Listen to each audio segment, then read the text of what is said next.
$1.7 trillion wiped out in just an hour and a half. Stop and let that sink in. That's more than the GDP of Spain, more than Mexico's entire economy, gone from the precious metals market faster than the time it takes to finish a film. Earlier today, gold was trading at $500. Silver hit a record-breaking $117.75. 90 minutes later, gold slipped to $5,000 while silver collapsed to $103. Gold lost 2%. Silver plunged 12%. If you're watching this wondering what on earth just happened, don't panic yet. Stay with me, because what I'm about to show you completely reshaped how I view this crash. I'll pull up a 30-year chart that reveals why this drop wasn't random, and why it was actually predictable if you knew where to look. I'll also show you what happened the last time silver touched this exact level. Spoiler, it skyrocketed 462% afterward. But first, let's break down how $1.7 trillion evaporated in less than 2 hours. Welcome to the hidden economy, where we uncover the moves mainstream outlets ignore. If this helps you understand today's chaos, hit like and subscribe. Now let's dive in. At 9 a.m. Eastern, silver was trading at $117.75 per ounce, an all-time high. Gold was near records at 5,100. The mood was euphoric. Then within 90 minutes, silver dropped $14 to $103, erasing 12% of its value. Gold slipped $100, about 2%. Same market, same time frame, but completely different reactions. Why? That's the key question. To answer it, let's simplify chart analysis. Traders look for two things: support and resistance. Imagine bouncing a ball in a room. The floor is support. Every time the ball hits, it bounces back up. The ceiling is resistance. Every time it hits, it bounces down. In markets, support is where buyers step in. Resistance is where sellers take over. Now here's the chart that stunned me. From 1996 to 2014, silver moved inside a descending channel, two downward sloping lines with price bouncing between them. In the middle sat a critical level, the white line. In 2008, during the financial crisis, silver touched that line at $8 per ounce. What happened next? It exploded to $45 by 2011, a 462% gain in 2.5 years. That line acted as support, the floor. Fast forward. From 2014 to 2026, silver has been climbing inside an upward channel, and today it touched that same white line again. But this time, silver approached from below. The floor became the ceiling. And when a ball slams into the ceiling at high speed, it bounces down hard. That's exactly what happened. Silver hit a 30-year resistance level that has defined turning points for decades. The rejection was violent because the level was significant. This wasn't manipulation. This wasn't a freak event. It was a textbook technical reaction. Gold only dropped 2% because it didn't hit any major resistance. Silver did, and the market responded. So, is the bull market over? Or is this just a correction within a larger uptrend? Remember 2008, silver touched the line at $8, then soared to $45. But it didn't climb smoothly. Along the way, there were brutal crashes, 30%, 40% drops that shook out weak hands. Yet the overall trend was higher. In 2011, silver broke through that resistance and went even further. Now, let's talk about the second trigger. The CME Group, which runs the COMEX exchange, raised margin requirements last week. Here's what that means. Futures traders don't pay the full value of contracts. They post margin, a fraction of the total, as collateral. For example, a silver contract worth $500,000 might only require $20,000 in margin. That's leverage. But when CME raises margin, suddenly traders need more cash. Last week, they hiked silver margins by 47%, from about $22,000 to $32,500 per contract. Traders who were maxed out couldn't add cash quickly. They had to sell. And when thousands are forced to sell at once, prices collapse. That's a liquidation cascade. Forced selling triggers more forced selling as margin calls pile up. So here's the full picture. The 30-year resistance line was the technical trigger. The CME margin hike was the mechanical trigger. Together, they created a 12% crash in 90 minutes. And here's the part that should make you nervous if you're short silver, or excited if you're looking to buy the dip. This exact playbook has repeated at every major silver turning point in modern history. In 1982, the Hunt brothers drove silver from $6 to $50 in a year, before margin hikes crushed the rally. History doesn't repeat perfectly, but it rhymes. The question now is whether this is the end or just the beginning of the next explosive move. Back in 1980, the COMEX introduced Silver Rule 7, slamming down restrictions on margin buying. The result was brutal. Silver collapsed from $50 to $10 in mere weeks, wiping out fortunes and bankrupting the Hunt brothers. Fast forward to 2011, silver surged from $8 to nearly $50, only to be crushed again when CME hiked margins 5 times in 9 days. Prices fell below $30 in weeks. And now, in 2026, history repeats. Silver ran from $30 to $107. CME raised margins by 47%, and silver plunged 12% in just 90 minutes. Same script, different decade. So the real question is, what comes next? After the 1980 crash, silver entered a 20-year bear market. That was the end. But after the 2011 crash, silver fell from $50 to under $15, only to recover years later and climb past $100. That crash wasn't the end. It was a correction inside a larger bull cycle. Which path are we on now? Let's weigh both sides. The bearish case. Silver has skyrocketed 270% in just 12 months, a parabolic move that often ends badly.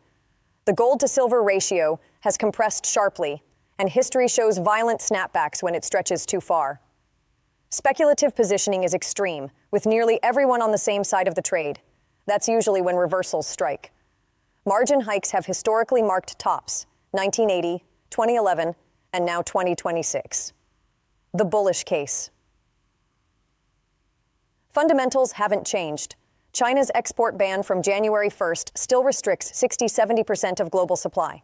Inventories remain down 70% from their peak, with registered silver collapsing from 86 million ounces to 28 million. Industrial demand is exploding. Solar panels consume 200 million ounces annually. EVs, AI data centers, and 5G infrastructure all require silver. The supply deficit is the worst in history, 5 straight years of demand outpacing supply, totaling an 820 million ounce shortfall. Physical silver in Shanghai trades at a $6.09 premium over paper prices. If the bull market were truly over, that premium would vanish. It hasn't. And unlike 2008, today's fundamentals are stronger than ever. China's restrictions, renewable energy, EVs, AI, and tech infrastructure all drive demand. This is the tension. Technicals can trigger violent short-term crashes, even when fundamentals scream bullish. The question is whether technicals will dominate or fundamentals will eventually force prices higher. History suggests fundamentals win in the long run, but technicals can inflict serious pain in the short term. Here's something few are reporting. While paper silver dropped 12%, physical premiums actually rose. Dealers didn't slash prices. They held firm. Some even raised premiums as buyers rushed in. This mirrors nickel in 2022, when paper prices lagged physical reality until they exploded higher. Could silver face the same? Nobody knows, but the divergence is a warning sign. Consider this. There are 356 paper claims for every ounce of physical silver in COMEX vaults. That's like selling 356 tickets for one airplane seat. Eventually, that math breaks. For perspective, silver's 12% plunge in 90 minutes ranks among the largest intraday moves in history. The last time we saw swings this violent was September 2020, March 2020 during the COVID crash, and 2011. These events happen only a few times per decade, and every time in the past 15 years, silver eventually recovered and made new highs. So, is this time different? Maybe. But history leans toward recovery. Important disclaimer. I'm not a financial advisor. This is not financial advice. Silver is highly volatile. Prices can go lower. If you're leveraged, margin hikes can wipe you out even if you're right long term. Buying dips can feel like catching a falling knife. Do your own research, know your risk tolerance, and make your own decisions. Here's what I'm watching. 1. $100 level. Holding above it would signal bullish consolidation.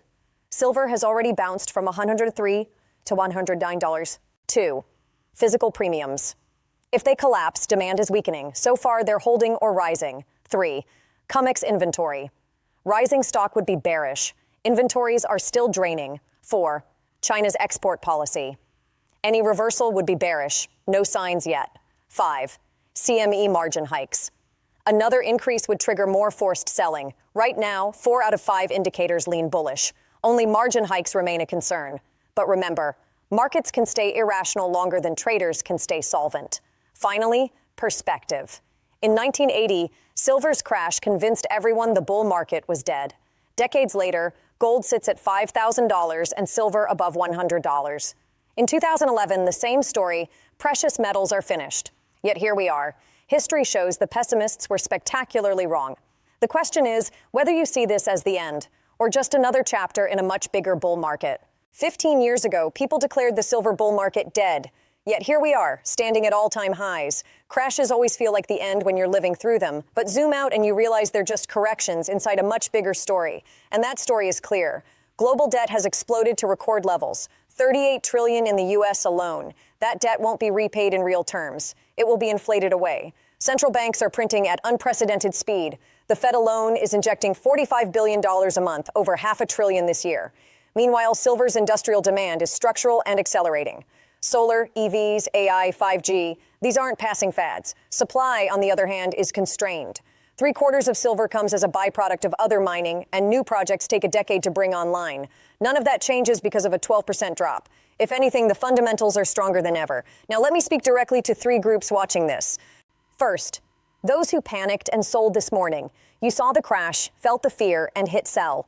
Maybe it was right, maybe not. Time will tell. But remember, emotional decisions in volatile markets often feel right in the moment and look wrong later. If you sold purely out of fear, reflect on why. Second, those eyeing the dip. Lower prices look like opportunity. Historically, buying dips in bull markets pays off, but buying too early can hurt. Silver may consolidate or drop further. Be patient, scale in, don't risk everything at one level. Third, those on the sidelines. You're wondering if now is the time. The best opportunities often come when panic is everywhere, when headlines scream crash. But conviction matters. Study the fundamentals, understand the technicals, and make informed choices. Here's my final thought on this historic day. A 12% drop in 90 minutes is violent, but crashes don't happen in bear markets. They happen when bull markets overheat and reset. Silver hitting $117 before falling proves the trend is still upward. Margin hikes are concerning. They've marked tops before, but they've also marked temporary corrections. The 30-year resistance line is real, but silver has broken through major levels before and gone parabolic afterward. Fundamentals remain intact. China's restrictions, supply deficits, industrial demand, physical premiums, all still bullish. My conclusion, this crash was structural, triggered by technical resistance and forced liquidation. But structural crashes inside bull markets are opportunities, not endings. I'm not selling, I'm not panicking, I'm watching, waiting, and preparing. Because if silver breaks through that 30-year resistance, the next move could dwarf the last 12 months. In 2008, silver touched that line at $8 and ran to $45, a 462% gain. Today, it touched $117, pulled back to 103s, and sits near $109. If it breaks through, you can do the math. Some will call this manipulation. Maybe banks engineered it. Maybe CME raised margins to protect shorts. JP Morgan reportedly holds billions in losses and flipped into massive physical positions. The timing is suspicious. But here's the truth. Whether manipulation or organic, the result is the same. Prices dropped, leveraged traders were liquidated, and now we deal with the aftermath. Anger doesn't make money. Understanding structure and positioning does. And here's the crucial data. Every CME margin hike in the past 50 years caused short-term pain, but never killed the long-term bull case. 1980, silver crashed from $50 to $10, but decades later reclaimed $50. 2011, silver fell from $50 to $15, but eventually climbed past $100. Margin hikes target speculation, not fundamentals. You can raise margins, but you can't print silver, erase demand, or undo China's restrictions. Margin hikes are speed bumps, not brick walls. When the weak hands are shaken out, strong hands remain. Patient capital, long-term holders who know volatility is the price of admission for outsized returns. If you're still here, you're one of them. Markets transfer wealth from the impatient to the patient, from the emotional to the rational, from the leveraged to the unleveraged. Be on the right side of that transfer. $1.7 trillion didn't vanish today. It moved from one set of hands to another. Make sure you're the one receiving, not giving. That's the game. Now you know the rules. Play accordingly.